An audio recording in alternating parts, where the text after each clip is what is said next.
Welcome to the Andy Meadows Show. We've got a good roundtable coming up where we'll discuss Elon's 10-year prediction, a MySpace comeback, the 5 a.m. club, the Tom Brady Logan Paul feud, a leopard attack at a liquor store, and more. But first, your headlines.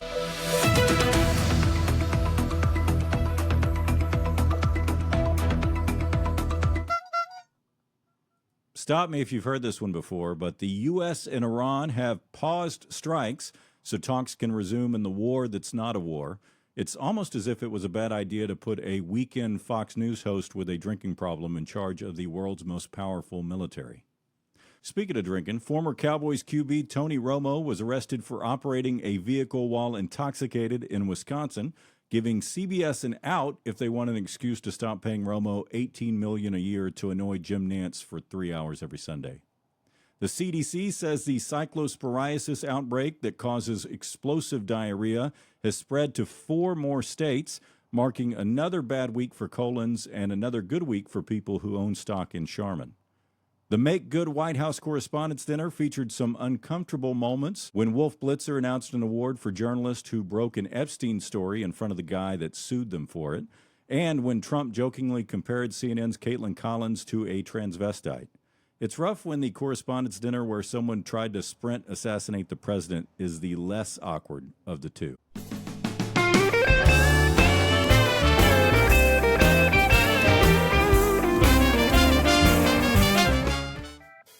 The views and opinions expressed on this show do not reflect on our sponsors, pretend sponsors, the broadcast companies we work with, or our family and friends, none of whom are as smart and funny as we are. If you want to weigh in on anything we talk about, comment on whichever platform you're watching this or head to andymeadowshow.com to record your audio or video soon. Either way, we're likely to include your thoughts on an upcoming episode. Please welcome a man whose knowledge of manual transmissions really impressed people on last week's show, my little brother, Chris Meadows. Really, my knowledge of manual transmissions. There's a clutch and a lever thing, and you move it.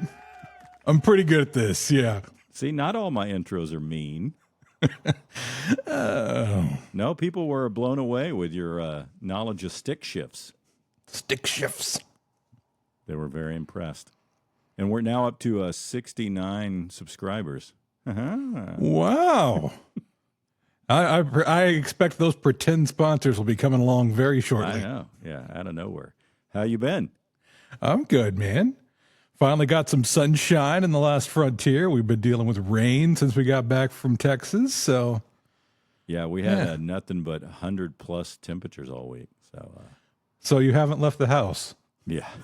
The kids keep going, I want to go outside. No, you don't. Trust me, you do not. It is the surface of hell out there. Oh, and I had a cyclosporiasis. Is that how you say it?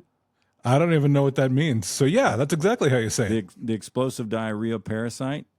Oh, did you eat some of the Taylor Farms? I had a scare. So I've been watching, I paid attention to where all they sell their stuff to. Obviously, I haven't gone to Taco Bell in a while.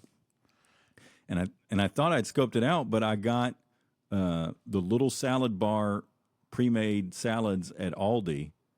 And then I ate it one time with pizza. I ate a little bit of the salad, and Jill didn't eat it.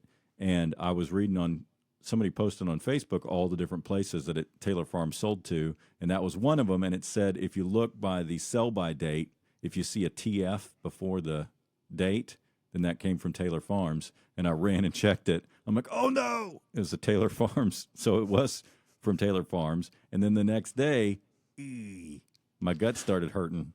Well, good weight loss plan, right? So it was one rough day, but I also have IBSD that I have pretty much under control. So it's not that rare. So I don't know. And when I read online, it said the symptoms would be between anywhere from 2 to 10 days after you eat it. After you eat it?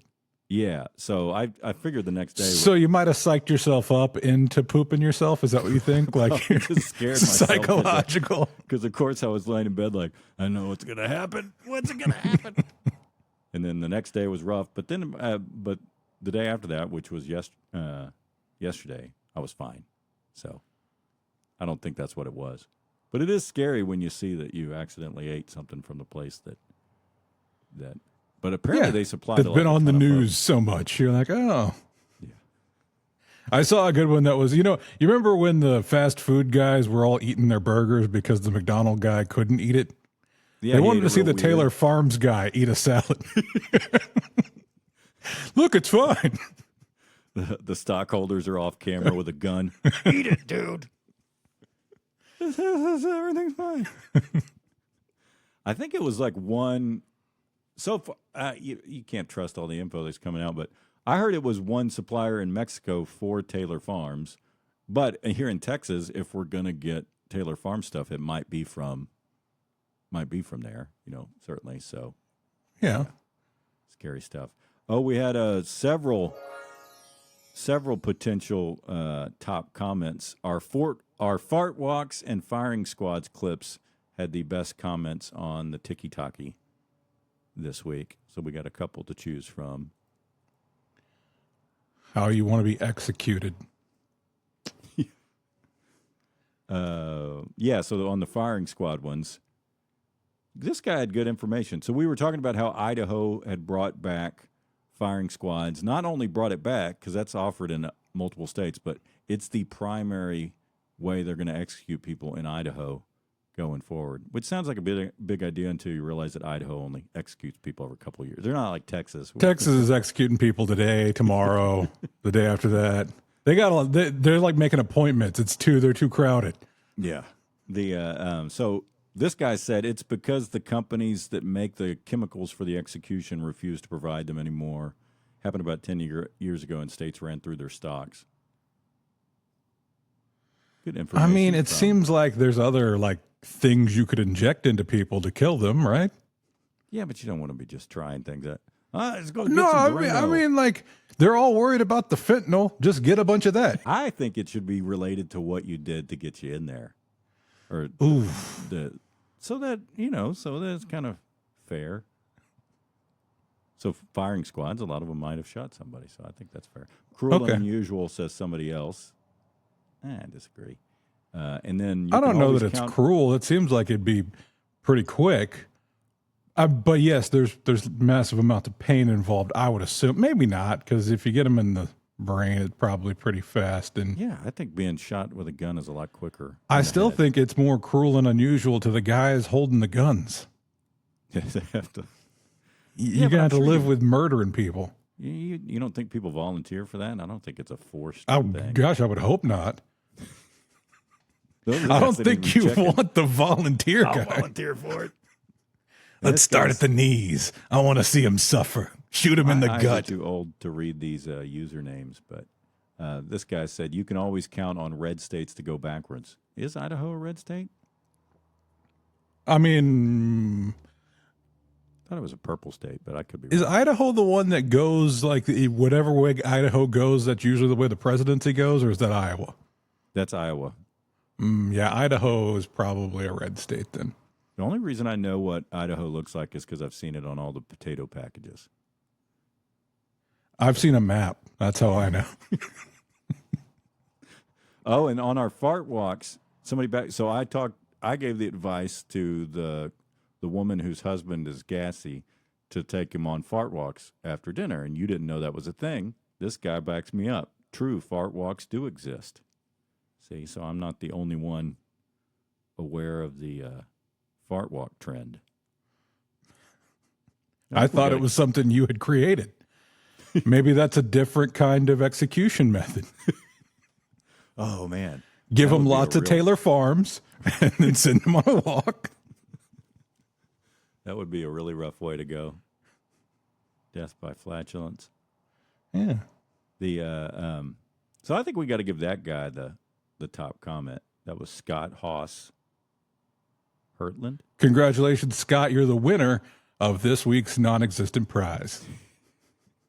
Yeah, speaking of, we had a good comment a couple weeks ago that I forgot to mention. You know, when we were talking about, I made a joke about, because Tallarico got in trouble for saying that black churches' representation of Jesus is sometimes more accurate. This is not an exact quote of what he said. He said black Jesus is the better Jesus? Is that what you're saying right now? That's what you're putting into his... So I made a joke about how That's ridiculous. We all know Jesus is 6'2", white, 6'2", hot with a rockin' bod and wonderful abs. So a guy I used to work with, Bryant Bott, thought that was funny and sent me a text because he's a Mormon, and he said, "Have you ever seen Mormon Jesus? Have you seen Mormon Jesus?" Mormon Jesus, hello. I know, that's a hot Jesus. Yeah. He's a little stockier than the Baptist Jesus I grew up I mean, with. he's jacked though. That's not body fat. That is muscle. Yeah. But the Mormons do also fully clothe him. You know, they didn't give you the topless Jesus. Yeah, they don't show as much skin as our Jesus, but it's a good looking Jesus. It is a good looking Jesus. So did you see Elon said money won't matter in 10 years when AI does most jobs and we move to universal basic income? I did see a little bit of that interview with The Economist, yeah. Dude, who is his publicist that's letting him do interviews like that and not screaming off camera? It's Elon. It's got to be. I think he's fired anybody who's ever said don't do this. Yeah. Oh, okay. Well, bye then. I like that she asked him about taxing him. Like, if money's not going to matter, why can't we tax you now? And he's like, don't even think about that. We're just going to print money later on. Yeah, that's why it's such a weird thing for a guy who's amassing, the richest guy on the planet, to say, oh, money's not going to matter in 10 years, but yet you're trying to get $1 trillion together for one person. Well, he succeeded in doing that and then failed in the last 3 weeks. Yeah, because they've lost quite a bit of their. I think he's down $650 billion from the last time, which is ridiculous because that could make 2 other richest people in the world. Yeah. He also doesn't really explain who's going to pay for the universal basic income. Do you see when she asked him the follow-up of that? He just said governments, and she's like, which government? Well, the one world government it's got to be. And also, I don't know if he doesn't think that money's going to matter. What was all that Doge business? Why is he trying to stop government spending if money's not? And then now he's like, oh yeah, in 10 years, the government's just going to print money so he was going with the basic old school economy, 101, economics 101, where you say it's supply and demand. It's all going to be supply and demand. And we're going to have so much supply, overage of supply, that demand's always going to be met. So everything's going to be super cheap and we're going to be dealing with all kinds of deflation. Yeah, I didn't get that, but maybe I'm not smart enough on the. I know you took a. Well, so if he says deflation means your money is worth a lot more then. So why would money go away in deflation times? You'd be like, my money is super valuable now. Well, that was her natural question, which is what I would have asked is, wouldn't that cause a ton of inflation if everyone got universal basic income? And that was it, where he went into the deflation thing, saying their services will be so cheap because they'll be so abundant but I really didn't follow his and I always love his timelines because, it's like it's going to happen by the end of the year. This one's a decade out. So that's how usually he's like, predictions. Oh yeah, the Roadster, my Tesla Roadster is going to be here by the end of the year and it's going to have a rocket and fly and all that jazz. He has pulled off a lot of stuff. I'll say that. But he's also said a lot of things that aren't true, too. So I don't fully disagree with him that I could see universal basic income happening at some point because of AI displacing jobs. I just don't think it's going to roll out as well as they're painting it to be. Maybe he's not saying the part that's going to happen in the 10 years between when money matters and when money doesn't. Like the robot apocalypse will have happened that's planned for 2032. So, money's not going to matter after that. Yeah. The robot overlords will supply you with all your needs. Yeah. None of you will be here is what I'm trying to say. So who cares? Have you heard of the 5 a.m. club trend? Raving about the benefits of waking up at 5 a.m. What, that you're groggy and upset all day and you have to go back to bed at 8? It's supposed to make you more productive, more self-disciplined, and, yada, yada, yada. There was a trend, and I don't think it happens much anymore, where the CEOs and action movie stars were posting their daily. This is what I do. I get up at 4:30 in the morning. I work out for an hour and a half. I eat half of a hard-boiled egg, and then I crush my, It seems exhausting. That's what. So I think it's just an extension of that. I mean, I'm in the 5 a.m. club now because I have Unwillingly, because I have young kiddos. And do you feel way more productive nowadays than you did before the kids were around? It doesn't seem awesome at all. Seems terrible. I think if I had more responsibilities, I would get up earlier, but I'm in the 7:30 club. So, and I can get things done.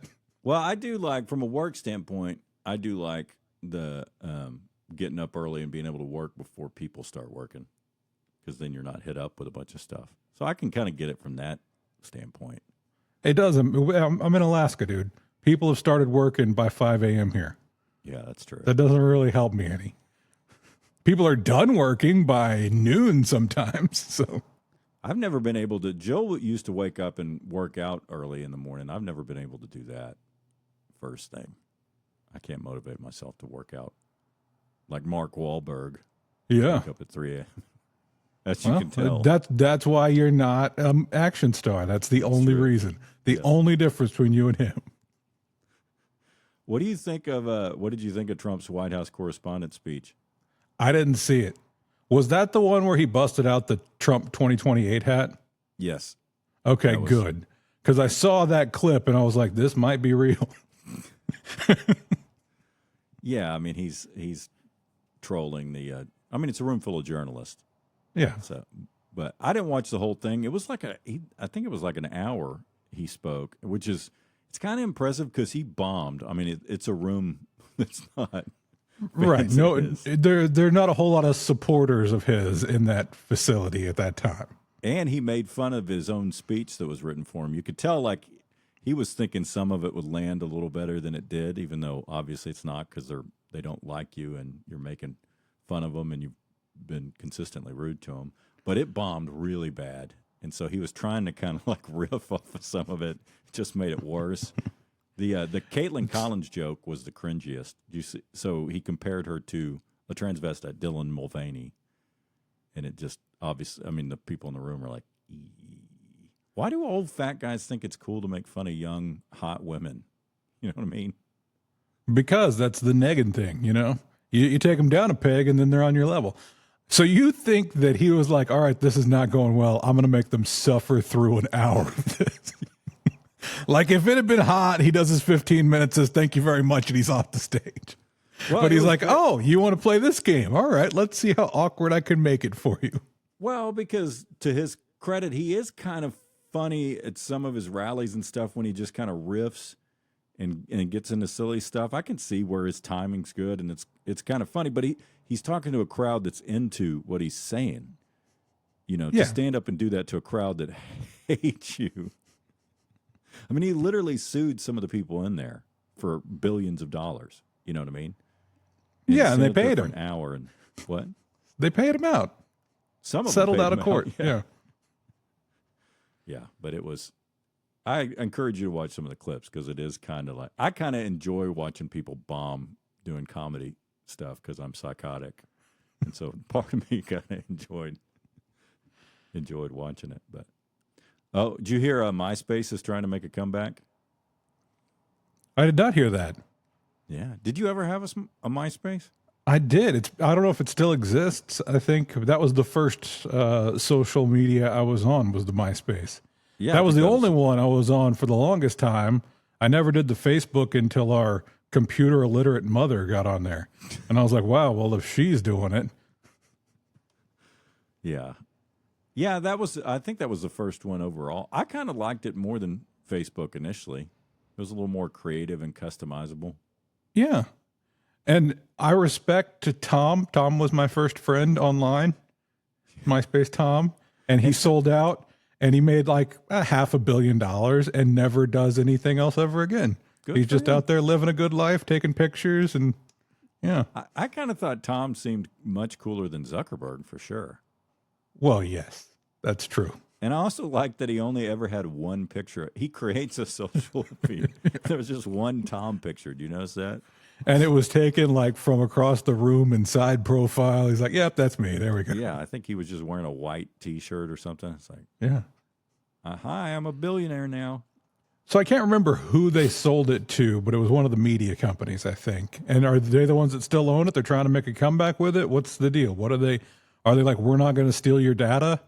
How are they positioning themselves at this point? Yeah, I think they're, I mean, it always has kind of existed in the background because that was a terrible acquisition, obviously, because they lost the social media wars, clearly, right? Yeah. Even though they were the first, Facebook did it better and figured out how to monetize it before they did. And so the last thing it was trying to do, because it was always really good for musicians, it worked.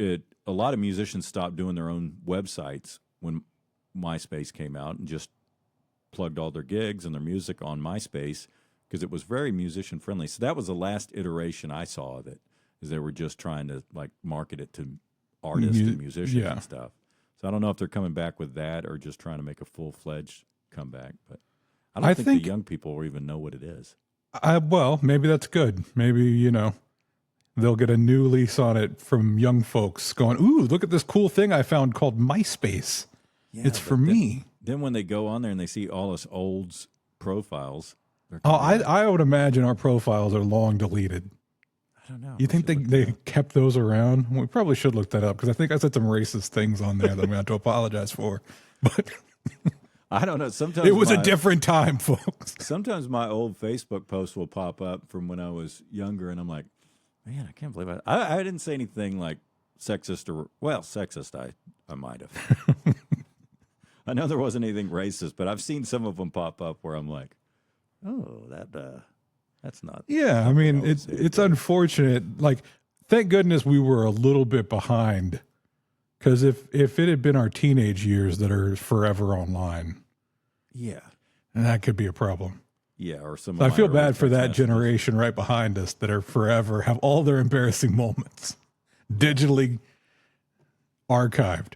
But yeah, I think if MySpace is coming back, they should sell it as, we're not going to push certain content at you, no bots, no algorithm, just here's the things.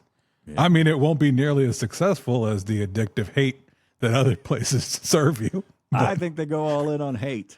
I think they go the other way with it. Oh, so you say like it's the Klan meetings all happen on MySpace now. That's what you want to see. No, not that bad. So is anyone buying the Tom Brady Logan Paul feud? This is the first I'm hearing of it. You're breaking news to me right now. Oh, it's this ongoing feud between that YouTube fighter guy. Yeah. And or is it the fighter guy's brother? I forget. It doesn't matter. They're both douchebags. They're both, yeah. YouTubers is how they got their start. But Tom Brady, if you don't know, is the greatest quarterback ever to play the game. Yeah. According to a lot of folks. As a Cowboys fan, I could admit that he's absolutely the greatest guy to ever play the position because he put football before family. That's what made him great. I think never mind. What did you say? Lots of them do. That's not what made him great. But he slapped Logan Paul recently, and but it's all this. I think it's all this promotional thing for something he's invested in. I don't think it's a legit, because Tom Brady doesn't slap people on camera. You know what I mean? I mean, yeah, you would figure he's got to be doing it for money at this point. I mean, the guy got roasted on live TV with people talking about how his ex-wife banged her jiu-jitsu coach or whatever it was. If he stood there and took that, I don't think he's slapping a YouTuber over. Plus, I mean, what kind of beef is that? Tom Brady's going to win whatever they're doing. Yeah. Hey, so he's getting up there, and the other guy's a pretty in-shape dude. So we have more animal attack news. Oh, these are your favorite. A leopard barged into a liquor store and mauled a worker. Let me see. I got the video pulled up here. Great. Pretty Let's remarkable. watch somebody get mauled. Faces of death. Hold on. I got to share this. Yeah, so this is in India. So the clip is from a news agency there. Do not laugh at the guy's voice, Chris. Hold on. ఉన్నట్టుండి దానికి Let me skip గట్టిగా to the మంది part where he actually gets the attack. Well, let me show it again. That's ఆ a rough క్షణంలో day at ఏం work. చేయాలో అర్థమయ్యే లోపే I mean, the way you were selling it as a mauling, Hold on. I don't know. మహారాజు మాత్రం ఎలాంటి line లేకుండా Just working, ఎవరికి hanging భయపడకుండా out. నేరుగా కౌంటర్ వైపే Oh, Where's that? That's a pretty rough liquor store. I guess behind the scenes, they all probably look. you expected it to be mahogany lined? What were you? It's a warehouse in the back. Come on. But what does the kitty want? That's what I want to know. Probably just a place to chill out, hang out for a little bit. I doubt it's actively Looking for booze? Maybe its parents were killed by a drunk driver. Oh, He's just spending that's his a whole life good backstory you got going there. going after liquor store owners. He just goes from town to town taking them out. John Wick style? Okay. Yeah, that's my theory. What's your I theory? mean, I was expecting it to be much worse when you described it. Like, that guy got off pretty good for going I up think against he the handled it in stride. leopard. Yeah. You know, he just kind of wrestled with it for a little bit. I'm folding like a lawn chair because that was a pretty big kitty. I think that was somebody's pet leopard, and they were distracting the owner while they stole some booze. That's my theory. Go in there. Yeah. You spent several years training a leopard just to go rob a liquor store. Yeah, that's Yeah, my theory. yeah. Time Get the for Monarch our- vodka bottle. Time for to get a $7 bottle of vodka. Yeah. Time for our anonymous question. I think you'll like this one. Closer to home, John from Texas asked, I'm a newly married man and everything is going great despite the fact that we married just 3 months after meeting each other. The only issue so far is that every time my wife has a dream where I cheat on her, she wakes up pissed off at me in real life and barely talks to me for several hours. Is this normal? Okay, a couple things. One, you keep saying it's the anonymous question, and then you give the person's name and First location. name. There are 33 million people in the state of Texas. You think the wife is How many like, of them just got married after 3 months of knowing each other? I mean, you're quite a narrowing few down these. statistically. Okay, going forward, I'll change the first name. Let's say I did on that one. John. All right, we'll Goodman. go with that's not Jack. really John. Yeah. Maybe he's not from Texas. Maybe he's from Oklahoma. I mean, I think that it's normal for weird dreams to bleed into the first 10 minutes of your day, but 2-3 hours, that seems a little long. Yeah. Yeah, And- sadly, it's perfectly normal for women to blame their husbands for things said husband did in their dreams. Absolutely. 100%. But it's also because they feel like that means that you would. Like their brain is making this up, but it's also like, well, that means my brain knows that you would do this. Yeah. Yeah, and you hit it on the head. The several hours part is the part that seems a little odd to me. And if it's- What seemed odd to me was the 3 months and then marriage part. But you know, you do you. I know sometimes that works for people. Yeah, I've met people that have been married for 50 years that got married very quickly after meeting. So I don't think it always correlates. Not like me that dated 10 years before I got married. But it's working so far. She finally wore you down, or you wore her down. One of the two. I think it's the other way around. And if so, the several hours is weird. And if it's recurring cheating dreams, it's a little odd, unless he's actually cheating. That's what I'm saying. Are you giving her reasons to plant these things into her subconscious? Yeah. Do you have 2 cell phones? Do you never come home from work afterwards? Do you host a podcast with her and you just lost a bunch of weight and have a hit Netflix show? And wait, I didn't hear this. Tommy's cheating? Tom Segura and Christina P. are getting a divorce. Oh, this is, you see, you're breaking news to me. This is where I get all my news. Every Sunday, I get all my news from you. That's like a week and a half old. Have you not heard that? Well, who am I talking to? I'm up here in the last frontier. I was actually pretty broken up. Jill and I were both broken up about this because we're both big fans of that podcast. Yeah, it looked like they had a good thing going. Yeah. Yeah. I'm on Team Christina on this one. Of course. Everybody should be. No, I don't think she stepped out. Yeah. And she just had cancer. You got to be on her team. Yeah. But she also comes across as super likable on that podcast. He's funny. I love his stand-up and his shows. But, yeah. But apparently he's a piece of crap. No, nobody knows. They haven't said what happened yet. So I don't want to jump to conclusions that that's what happened. I can jump to conclusions. One guy got into shape and thought he could do better, made some money. I know exactly what happened. Yeah, it's probably accurate. That's it for today's show. We'll be back next week with a new episode of The Andy Meadows Show, now available on your favorite podcast platforms as well.